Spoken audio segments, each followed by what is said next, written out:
Selamat sore, good afternoon everyone, dear friends, selamat Ramadan lagi semua dan terima kasih sudah melewatkan ngabuburit bersama kami di Recollect Creative Lab. Saya akan melanjut dengan bahasa Inggris dari sekarang. I'm Farah Wardani, your host for this program, Recollect, Connecting Culture, Art, Science through UK Indonesian Museum Collections.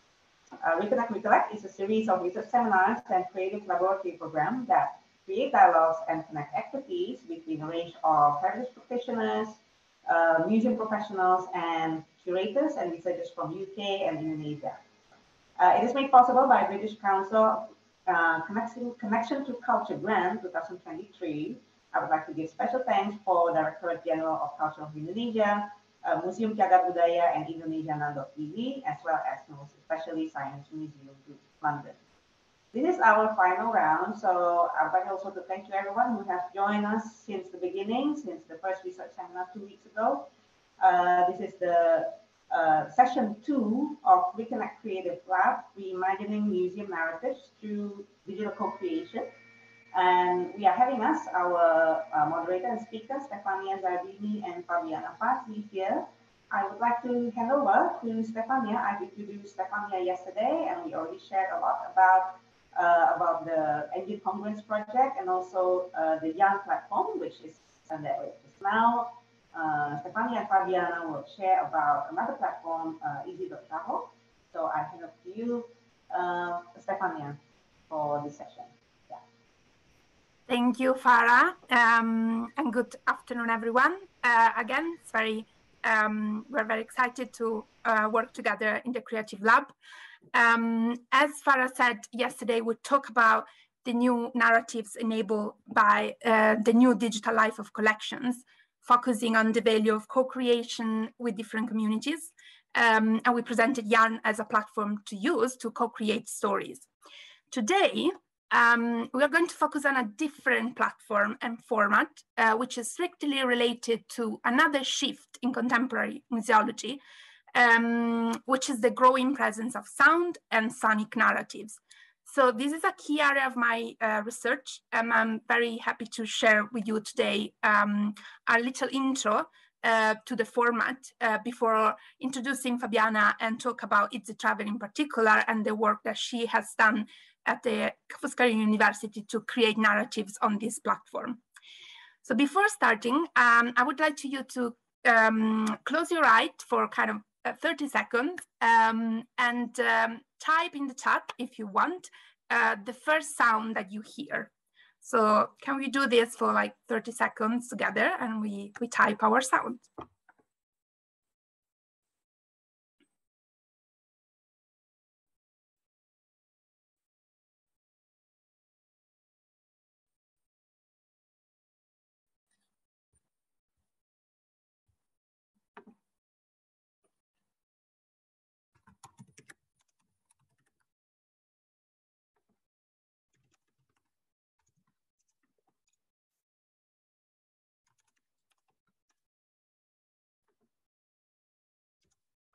Are you ready?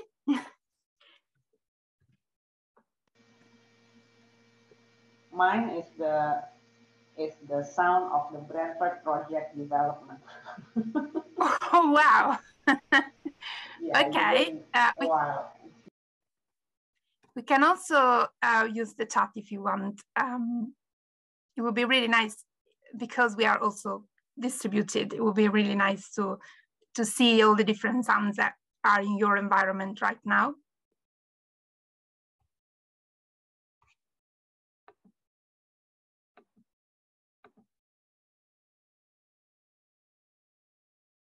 Okay, car passing by and bugs.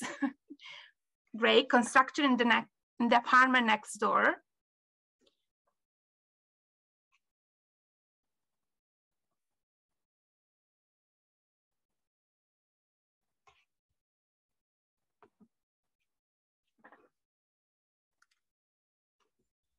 Wow, the sound of steel grinder and wind from fan.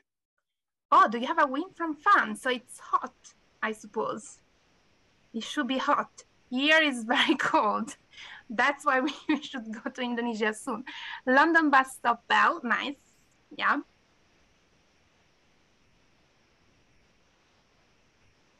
I think it's obvious we are.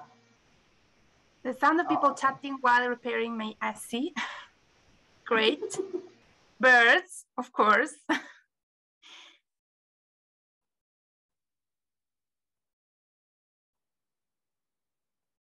Nice. So this reminds me, because I did this activity during lockdown, and we created a sound map of the sound of lockdown. It was an interesting moment to reflect on the sound of a house and the kind of home working environment, and the fact that we are immersed in sonic environment. And I'm really, really happy to have the opportunity to talk about sound with you today, because I know you, many of you also use sound as an artistic practice, so you already are aware of the potential of sounds. But I thought it might be nice today to kind of do an introduction to that together, to understand how museum approach sounds and how museum started to kind of integrate sounds in their collection and reflect on the role of sounds also as a kind of heritage material. So I'm going to share the slide again as yesterday. Let me know if you see. Okay, can you see it? Yes. Okay, great. Yes, okay. So, yeah, I wanted to start from this activity because I think it's interesting when we reflect on the fact that through sounds, we are always immersed in sonic environments, and sounds have a really special, particular way to kind of immerse ourselves in the present as well. And through sounds, we communicate and we orientate in the space. Sound and music play a key role in how we remember, and also is a powerful medium for creative expression. This is a quote from Stephen Field. You probably already know that, but I find it really interesting for the museum perspective to reflect on the concept he's described in this article, talking about acoustemology as a way of sonic knowledge. So he was describing the experience of Kaluli moving in the forest, and he used this term to indicate their sonic sensibility and the role of hearing in their relationship with the environment.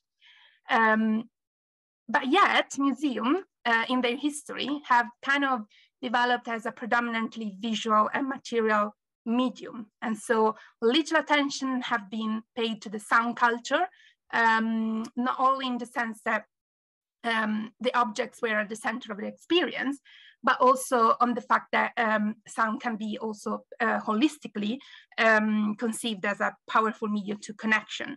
So, however, with the rise of digital technology, museums have started to pay more and more attention to sound. Sound today is an increasingly key area of research in museum curation. Curators can experiment and are experimenting with different sound technologies in the galleries, but also starting to recognize the museum is a multimodal environment full of sounds where listening is a key component of the visit. And this belongs to the wider multisensory turning museum, which is trying to reestablish the equal role of the senses. So in my research, I explored too many areas of sound practice in museums, and I think sound wall can very well represent a connection between the two. And this is why I want to talk a little bit about sound heritage and sound design before delving into what a sound walk is. So the first perspective is sound heritage. So in sound heritage area, sound is considered as a sonic object to be collected, studied, and preserved for a cultural, scientific, historical, or ethnographic purpose. Sound design instead considers sound as a means of communication and interpretation that is used to engage audiences and create multimodal environments. So these are the two perspectives by which museums have started to kind of interact with sound. And in each of these fields, sound has challenged the way museums traditionally interact with objects, because it has a totally different nature.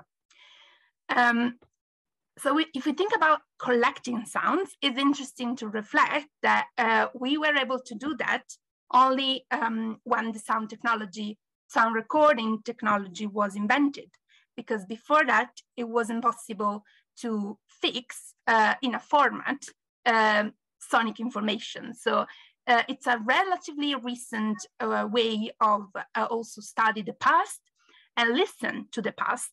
So it's interesting to see how this concept is connected to a technology. So one of the largest sound archives in the world is the British Library Sound Archive. The British Library defines sound heritage. It's an extraordinary collection of more than 6 million recordings. And this archive, as you can see here, comprise every aspect of many aspects of sound recording. So from spoken words, accents, and dialects to literature and performative sounds, classical music, sound of the nature and environment, different word and popular music, oral history, of course, and radio recording history as well.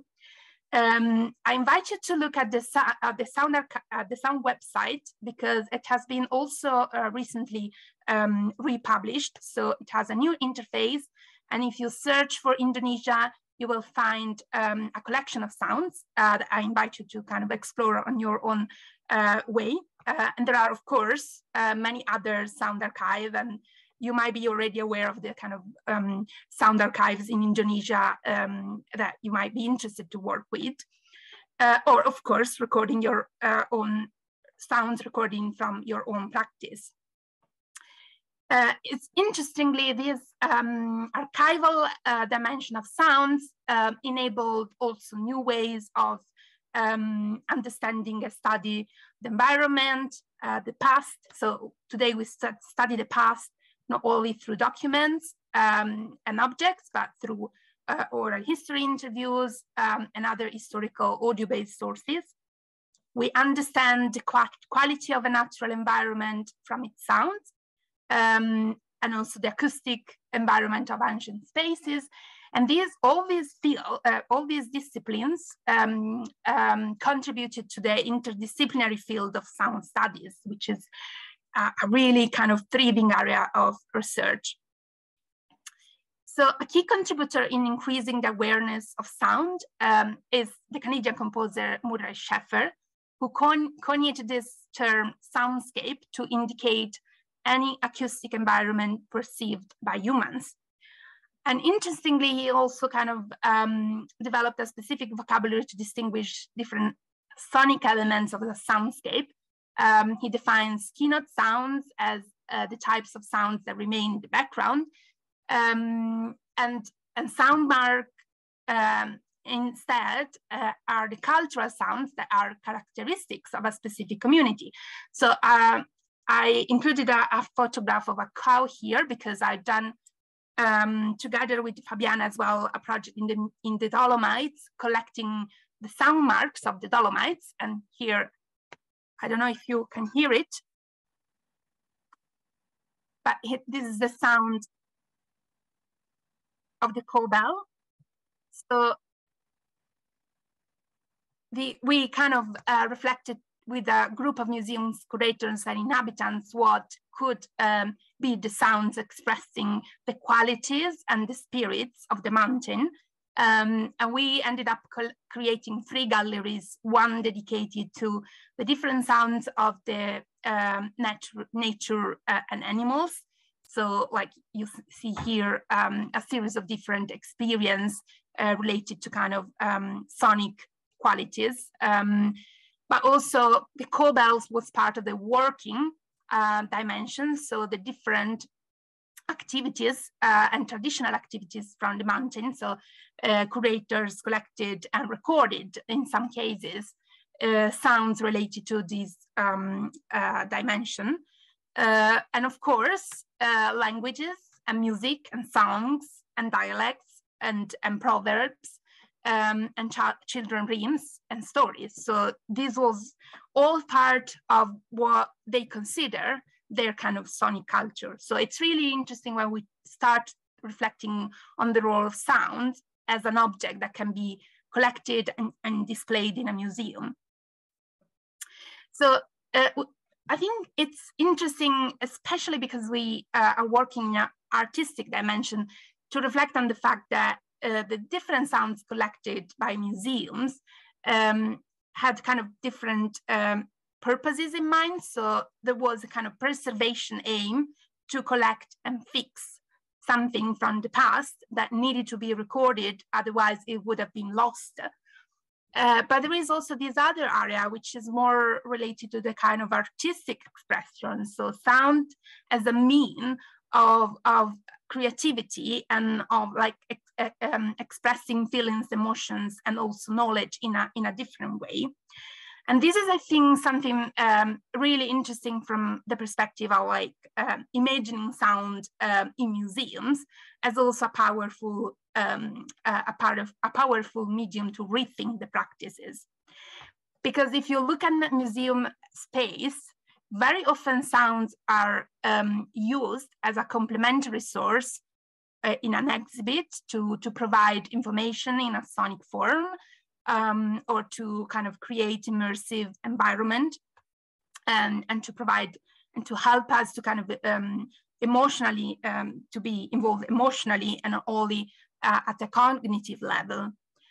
And so museums have started to use sound in the physical spaces. So we see sounds in museum exhibitions. So sound art in particular has been a key topic for not only for a group of museum exhibitions, but also to establish a different role of sound in museums. We can also imagine sound galleries and sound installations. These images is from the Pitt River Museum that in 2012 created a sonic experience in a gallery, which was an audio trail. So in the dark, hearing the sounds of a forest. And this was completely a way to transform the experience of the space itself. We can have sound performances in the gallery, and of course, the audio guides, which is also part of the kind of one of the use of Izzi.Travel, one of the first use of Izzi.Travel platform that we are going to look at today, was at the beginning were considered a way to kind of provide sonic information, but they have also been used by artists to reimagine what an audio guide could be. And of course, as we look at yesterday, sound can also be a powerful tool to engage audiences in online platforms, and a really interesting way to imagine entirely new way of creating sound experiences. So it's really interesting when we start talking about what we can do with sound online.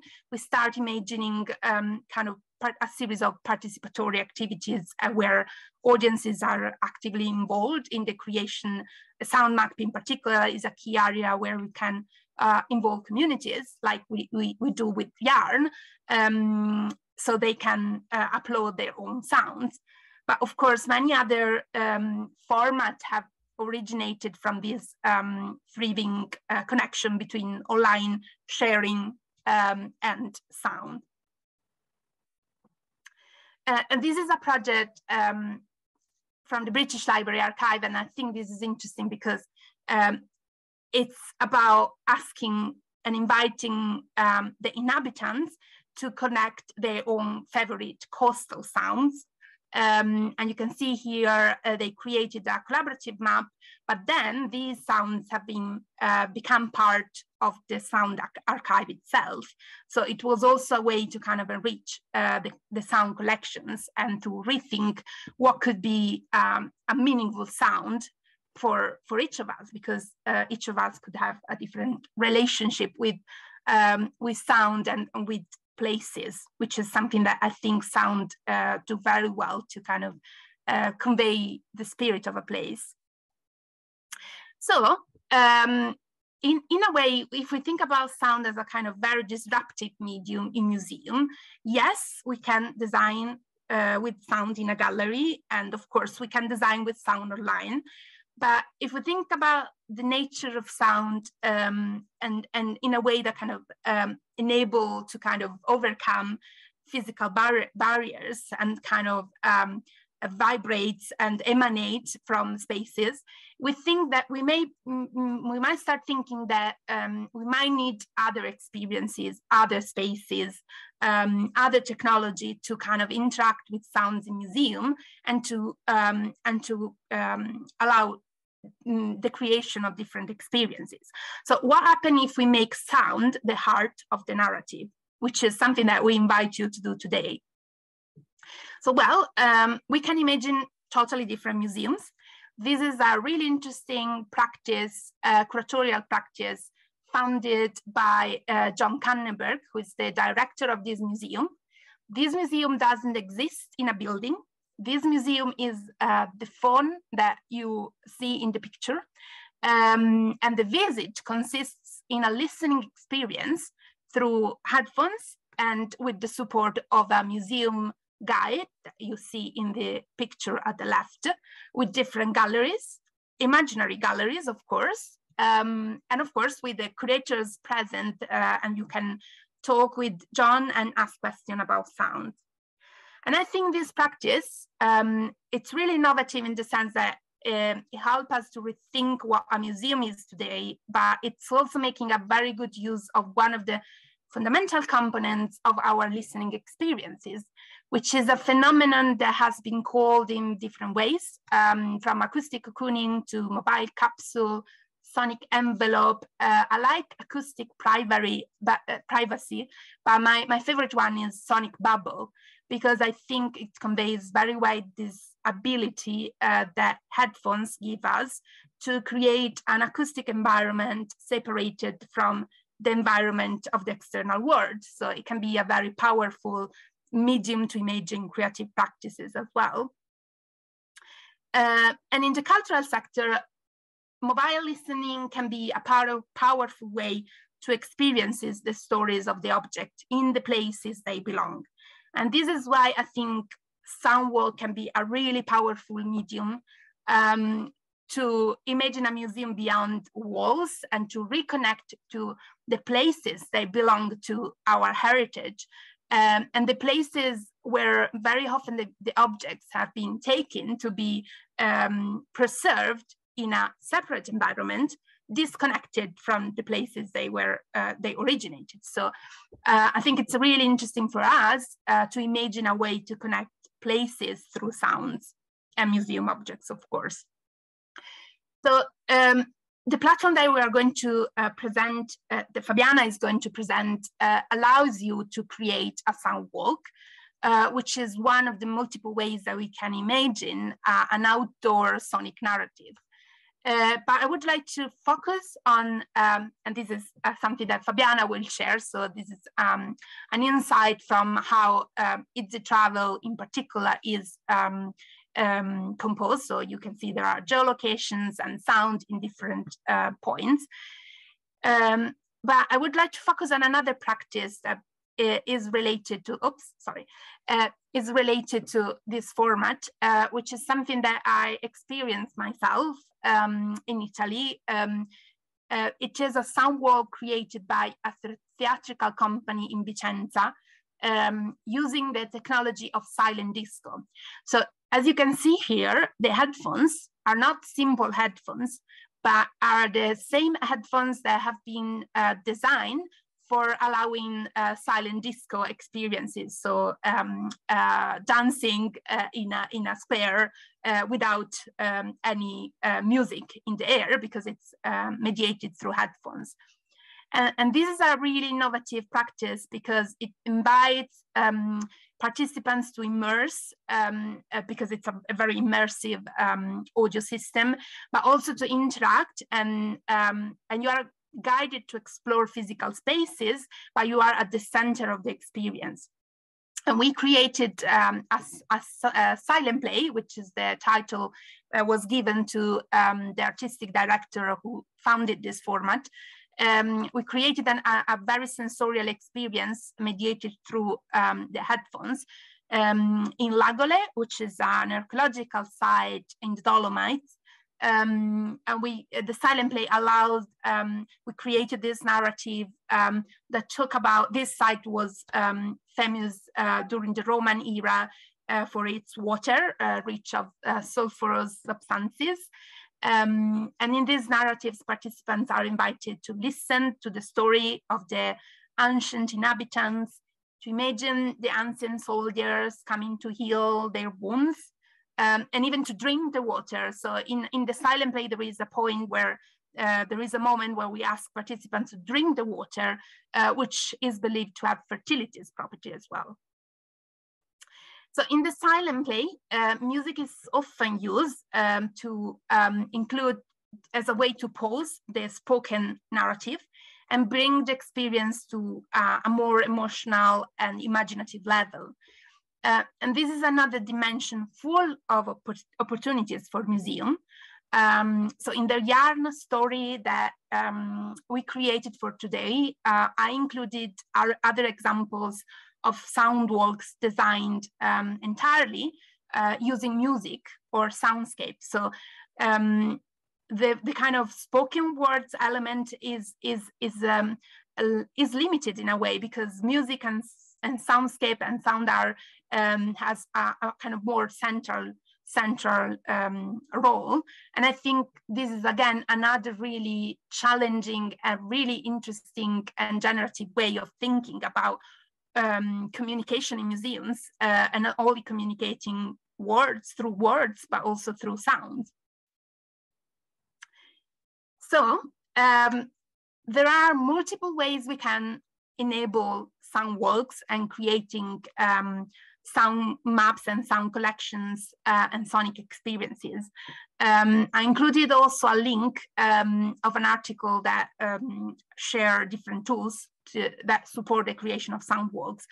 But because we have experienced, we did the travel, and I worked with Fabiana to create a series of tours in the Dolomites, reflecting on the role of sound and languages and the narrative. We think that it's really interesting for you to be introduced to this platform as well. And in general, today, we really want to kind of focus on this relationship between sound and places. And we would like for you to kind of focus and reflect on what sounds do you want to bring into your story, and what role listening will have in this experience, and what is the connection between places and sounds, and how we can imagine different layers of spoken words, music, soundscapes, and sonic information in a way that express yourselves and express your feelings, but also what you would like to convey. So I'm gonna stop sharing, and I'm handing over to Fabiana. As yesterday, if you have questions, please use the chat. We are going to have a little bit of discussion at the end. But I would like, with pleasure, to introduce my colleague. I've been working with Fabiana for 5 years now. So we work together in the Museums of the Dolomites projects, and we used Omeka and Izzi.Travel. These were kind of main tools that we enabled us to co-create narratives with participants. So Fabiana Fazzi is a postdoc research fellow in educational linguistics at Ca' Foscari University in Venice. She has a professional background as both a museum educator and language teacher, and has been involved in several participatory action research projects aimed at integrating language and museum education, also through the means of digital storytelling tools. Currently, she is exploring the affordances of digital storytelling in promoting language students' critical reflection and activism in relation to global challenges. Fabiana is the scientific coordinator with Claudia Meneghetti of Museums and Innovation in Language Education Lab, which is a research group at Ca' Foscari University. So I'm very happy to hand over to you, Fabi. Thank you so much, Stefania, and thank you, Farah, for inviting me. It is a pleasure. So, Pagi, everyone. I hope Pagi means good morning because I just Googled it. So I hope that is the right way to say good morning to everyone and happy Ramadan. As Stefania said, we're going to talk a little bit about place narratives and how they can be brought to life on Izzi.Travel, which is just one of the many platforms that exist to carry out narratives that are related to places. And we'll do that from a glocal and translingual perspective, which means that we'll try to see how we can create innovative narratives that look a little bit beyond what we actually see in a place, so that are also connected to global issues. And we'll also talk a little bit about how we can create narratives that are also translingual. I mean, that they use different languages according to the purpose that we have to tell a story. But before we delve into Izzi.Travel, I just want to focus for a few minutes on digital storytelling. We talked about digital storytelling yesterday with Simon very briefly. And so before I actually, give you a definition, I would like to ask you what you think digital storytelling is in the cultural sector. So you can just, type in the chat what comes to mind when you hear digital storytelling. What is it? What do you think it is?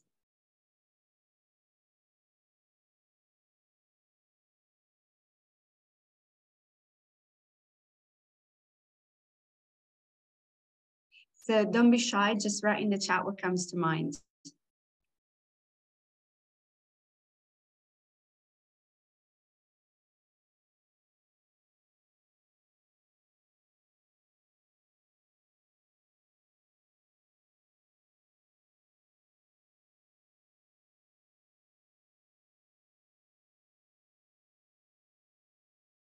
Okay, Instagram story, that's interesting. Creating our own narrative of history, identity, and heritage. Okay, excellent. So, truth to be told, there are many different definitions of digital storytelling because digital storytelling can mean actually very different things. But let's say the easiest answer is that storytelling is the same, all traditional storytelling. So there is a story, but this story is not just made out of words. It's actually made through a combination of different multimedia resources, text, speech, images, sounds, video. And these multimedia resources are combined using different computer-based tools. And according to the tools that you use, depending on the tools that you use, you can combine these resources in a different way. And you can also create different multimedia formats. So you can have a digital archive, and I know you talked about archives yesterday. You can create a blog, you can have a sound walk, as Stefania just told us. You can create a multimedia tour. So all of these formats, all of these platforms that we use actually have different affordances, different features. And we can use these features to create different types of narratives. And the aim of digital storytelling, I mean, the reason why we use a combination of all these multimedia resources is because we want to create an emotional and empathic connections between institutions and visitors, and between visitors and between institutions. And digital storytelling does that because it kind of abandoned the old methods of transmission of knowledge. So it's not the museum, it's not the temple separate from the rest anymore, but is an institution that tries to open up itself to the public, to the different communities. And it does so using a different language, a non-self-referential language.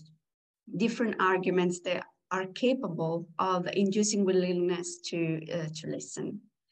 So what's interesting about digital storytelling is that in the museum sector, it is seen as a facilitating tool for connection that is physical, that is emotional, that is cognitive, cultural, and digital, between the institution and its people, where by its people I mean both individuals and communities.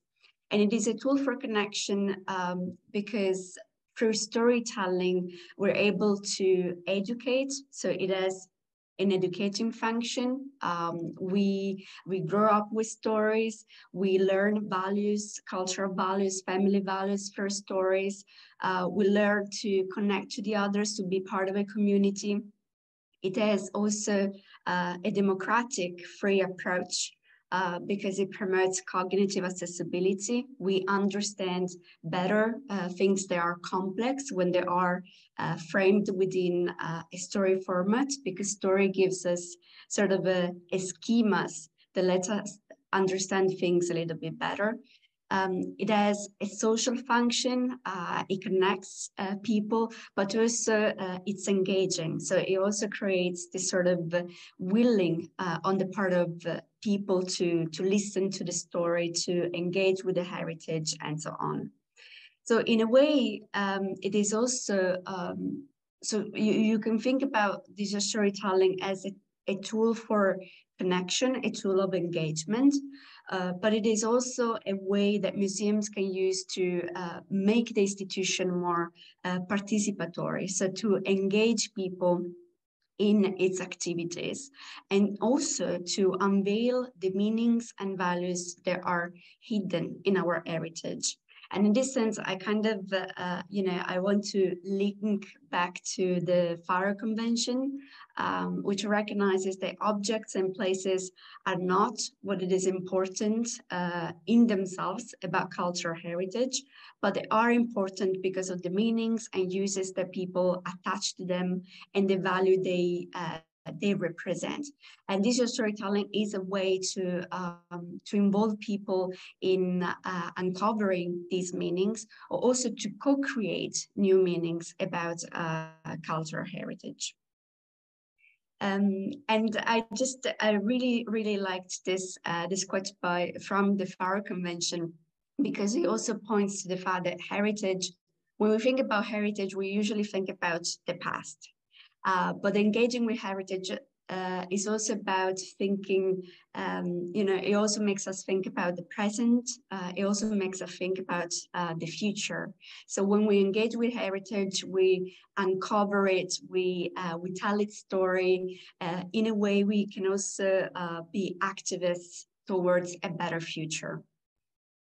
So Izzi.Travel is a platform. It's an open source platform that was launched in 2015, and it was launched because the people that created it wanted to facilitate the democratization of culture through the creation of through the creation and free use of multimedia audio guides and audio tours that would allow museums, both local communities, also travelers, also residents, to share stories about cities, local heritage, and cultural sites.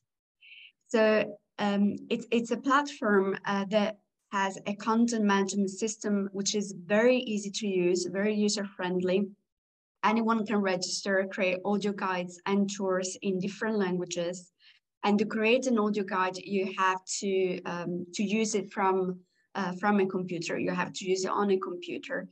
But then when you created your product, your narrative, that same narrative can be listened to by people also using their tablet or mobile phone.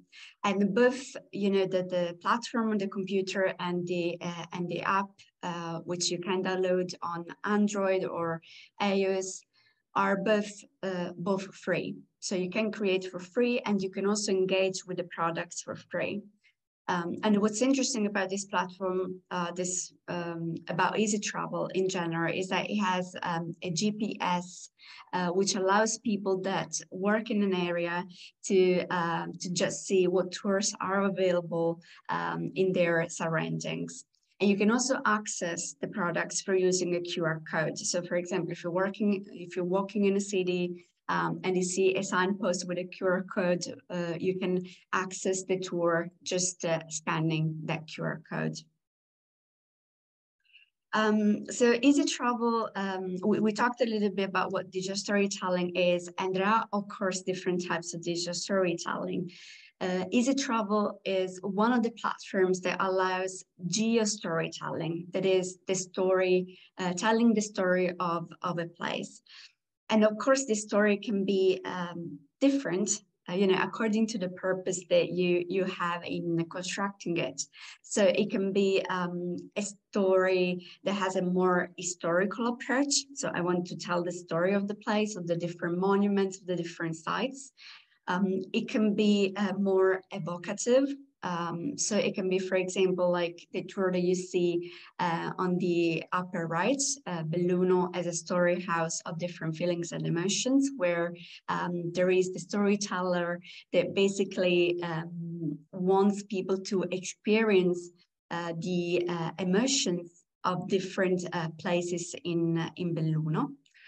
It can be the storyteller can be an institution, can be a cultural professional, but it can also be someone that is visiting a place, a tourist that wants to leave a digital trace of their passage, or it can be someone that wants to promote a place.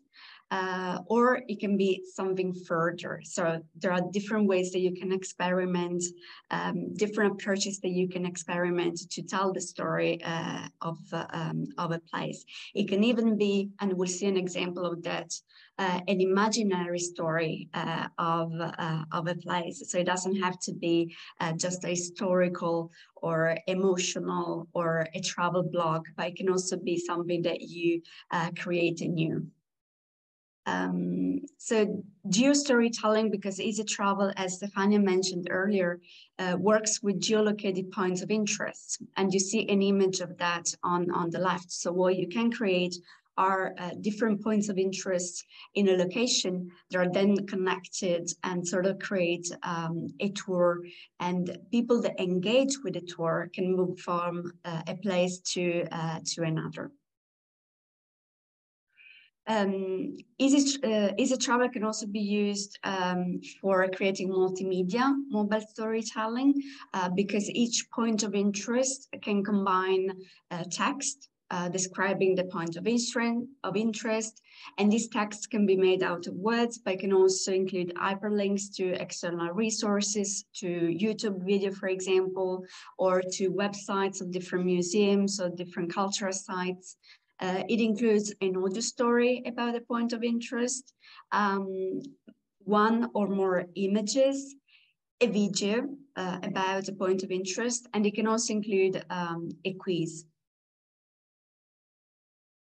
So we saw what digital storytelling is, and we saw how we can create different types of geo-narratives. And I think what Stefania and I wanted you to reflect on is also the type of narration that you want to bring to life.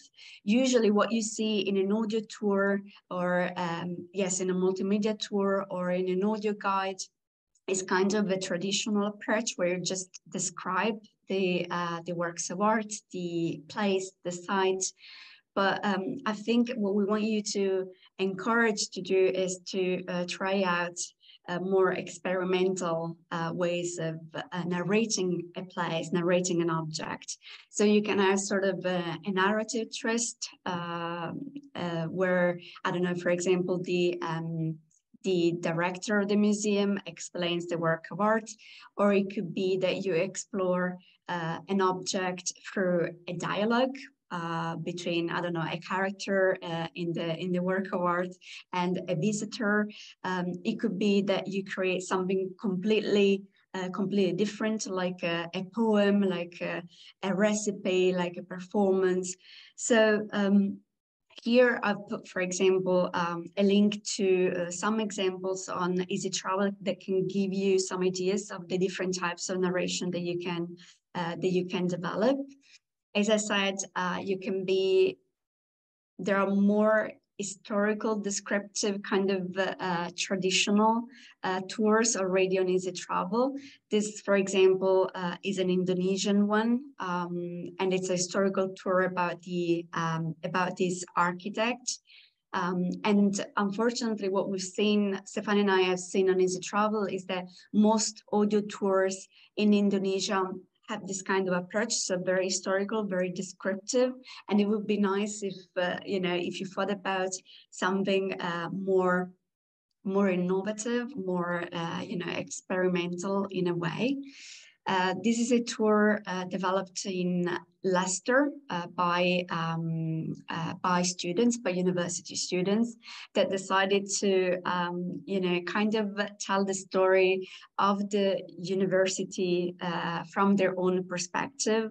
So in each point of interest, there is basically more of an individual or collective story about celebrating life on campus. And they use words, they use sounds, they use different images. Some stories are more personal, some stories are more want to give more information about life on campus. So you can also combine different types of narration in the same tour, in the same audio guide. This tour, I referred to it earlier, it doesn't really give you an information about Belluna, about its history, about the cultural sites, because it's more of a sort of travel diary of this Erasmus student that visited Belluna for a short amount of time. So in the points of interest, what you find is the memory attached to the place, the emotions that she felt, the connections that she made, and her the feelings that she felt in the moment that she visited those places. This narration is again different. It's more imaginary, evocative. Basically, what the storytellers did here was to create an imaginary story about Bristol. So the different points of interest are actually the different passages of a story of a murder. And this story is brought to life by sound poets, by electroacoustic musicians. And I think it's very interesting because, again, the place comes to life through, through a story, through poems, through literature, which is, again, another way that you can also tell a story of a place. On this slide, I put this kind of, kind of provocative question. Is there a good recipe for, a good story? Actually, there isn't. You can be, of course, there are tips. And here I just put 2 links that you can explore on your own time. The story has to, to represent what you want to say. So you can be as different as you want. Languages. So the choice of language is actually as important as the choice of the objects that you decide to narrate. Language can have different purposes. It can be a way to make the tour accessible. So, for example, I don't know, you use Indonesian and English. The Indonesian is the lingua franca. It can be, you can use the language for authenticity. So maybe you also want to use local languages in certain points of the tour. Like, for example, they did this audio tour on the left where part of the title is in Spanish, because it talks about It talks about the community in this particular town. It can be, you can use a language for respect, for protection. So I know, for example, there are more than 700 local languages in Indonesia. So maybe you also want to use some of these languages for promoting them, protecting them, or also you want to show sort of an empowerment, a link to identity. So there is no one way to do this, to use the languages. What we encourage you to do, to think about why you use a certain language and what purpose you want to reach with that language. Visuals.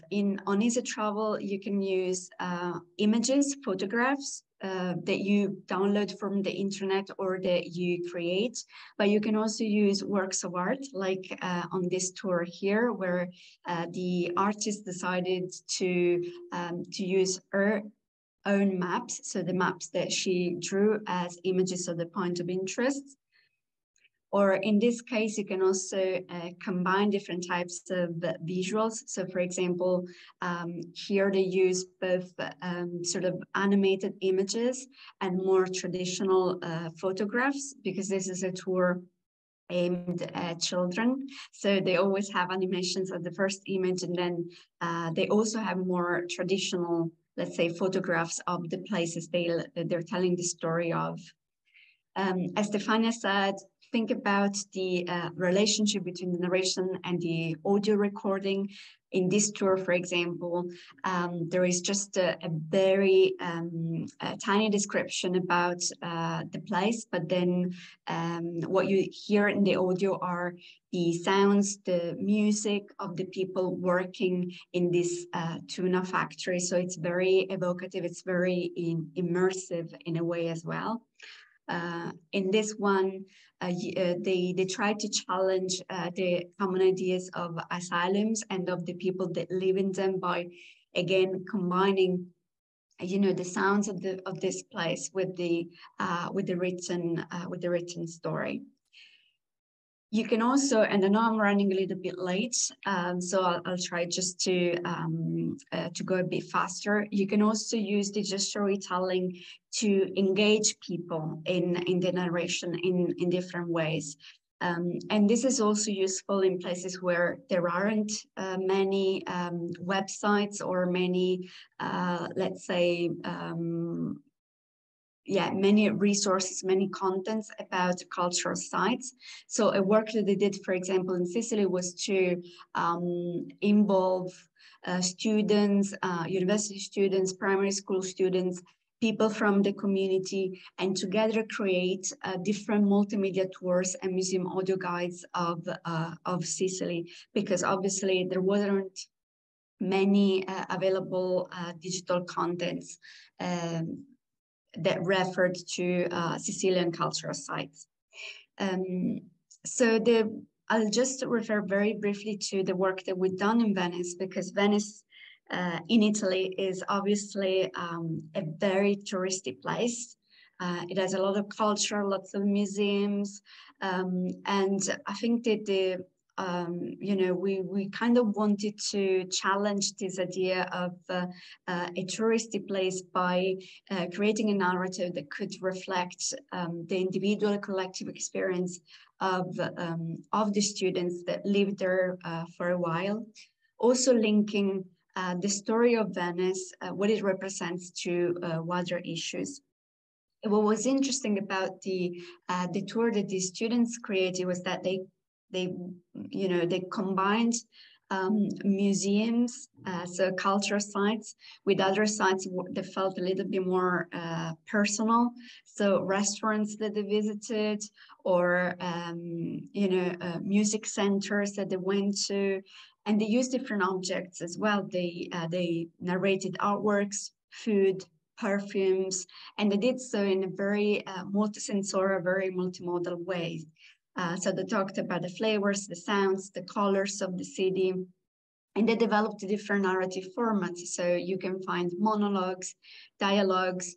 In this point of interest, for example, some of the students talked about the perfume that they had created in one of our museum visits. And you see they used very evocative terms and informal style of communication, which however was combined with more specific information and terms. So creating a digital story doesn't mean that you have to be just informal, just evocative. You, of course, can also refer to specific terms, but it is the story that has to be engaging and evocative through finding different formats and through mixing different multimedia resources. And the last thing that I'm going to say, and then I'm going to stop, is that what I found was interesting about this particular product that the students created was that they talked about the story of certain cultural sites, of certain artworks, but they also went further, imagining a new future. So they talked about problems that affect Venice, but there are global problems in general, like climate change, like the as you can see, like for example, if you see down at the bottom, the student says, I don't know what Venice will be like in 4 centuries, but what I imagine is a city full of gondolas, a clean city, less temporary jobs, or at least more appreciated. So you see here they refer to the situation of the pollution in Venice, to how difficult it is to deal with mass tourism, but also what the situation job-wise, the difficulty of the situation of cultural professionals in Venice is at the moment. So you can experiment a little bit, talk about belonging in different ways, talk about the place in different ways, and just experiment with the different multimedia resources to convey your meanings. And I'm just gonna stop now because I think we're already running a little bit late.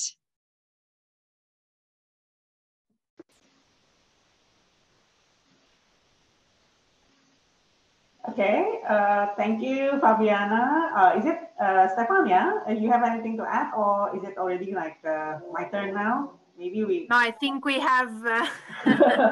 Yeah, expanded. Well, thank you. Yeah. Well, thank you so much, Grazi. Terima kasih, Stefania and Fabi. That's very it's very dense and very insightful. Sharing from you about your project that you have been doing since the last 5 years, and also I think that one of the most important bits, actually, also the last part of Fabiana, is that like these platforms are not only about helping, let's say, in professional or institutional museum way, but also like allowing really like local, or what actually like the public narratives, or what the reality actually, like especially in this I can see. So I think like it's also to carry the discussion, and also the people here in the Creative Lab, is that like I think that to simplify, if I'm not oversimplifying, like yarn is basically about objects. And Izzi.Travel is about places. Of course, it incorporates. That's why, like in terms of object, like because I'm thinking about like how then how to tell the story or narrative with the medium here. Like let's say yarn is probably like can be like more incorporating like archive, or like digital images or digitized. Yeah. Artifacts, and then while on Izzi.Travel, it's actually more about the place, and place involves like location or geolocation, and also sound, which then people can use when because it's an app. It's basically something that, because they are quite similar in terms of like what elements you can add, and they are very complementary. But I think that because it's also an app, it was designed to be used by walking, by discovering places. So it allows you to focus more on the place stories, but I would say that they are really kind of a great both way of like creating narratives also about places and objects in a similar way. But of course, Izzi.Travel was designed with this aim in mind. Was at the very beginning to allow anyone that wanted to tell a story about it, their own city or museum. So I think another similarity is that this kind of, as you said, Farah, this kind of allowing public narratives, so not necessarily institutional, but there are museums that also use Izzi.Travel to promote their stories, but it mostly used by kind of communities to create their own stories about places and objects. Okay, okay. I think that I'm just going to suggest, because it all kind of like we already passed 1 hour, and then I think like some of the sit-in participants, some of them already left, and then we all actually already in our creative lab participants now. So I think that we no need to kind of like just kick out anyone anymore. We can just continue. Okay, we already have here our artist participants. Hi everyone, you can open your video now. Okay everyone, this is the last round. This is like a closed section for the Creative Lab, which also marks the end of our research seminar and Creative Lab series of Recollect. We have here, I'm here, Farah Wardani, with the speakers of tutors of Creative Lab, Stefania Zardini, Fabiana Fazzi, and Simon Popple. We're in the UK, and also then our friends also in London, in Georgia, in Germany, and also in Jakarta. We have our brilliant participating artists who have contributed so much in the Creative Lab, and there's going to be another video and another publication about the result of the Creative Lab on Indonesiana.tv, and also we're working on it in the Congruence Engine project, and also Jan and Izzi.Travel community platform that we are also will update in the output of this program. So I would like to thank everyone who have joined, all the speakers of the research seminars, especially also for the British Council Connection to Culture Grant 2003, the Indonesiana.tv, our Director General of Culture of Indonesia, and also the Science Museum Group. And we hear Stefania, Simon, Fabiana, and the participating artists, Aliansyah Caniago, Lintang Raditya, Gesyada Siregar, Rianti Gautama, Jeffy Manzani, and Yura from Blanco Blanc Atelier, Bob Adrian, Syaura Qotrunadha, Syaiko Ardianto, and Tezar Riyandi, Sumantri Gelar from Cut and Rescue, and Nurulfitri Wisetyaningsih, and Muhammad Tamrin, the participating artists. So let's just kind of like applause and just say goodbye to everyone, and we'll see you again next time and in the continuity and the development of this project. Thank you so much, guys.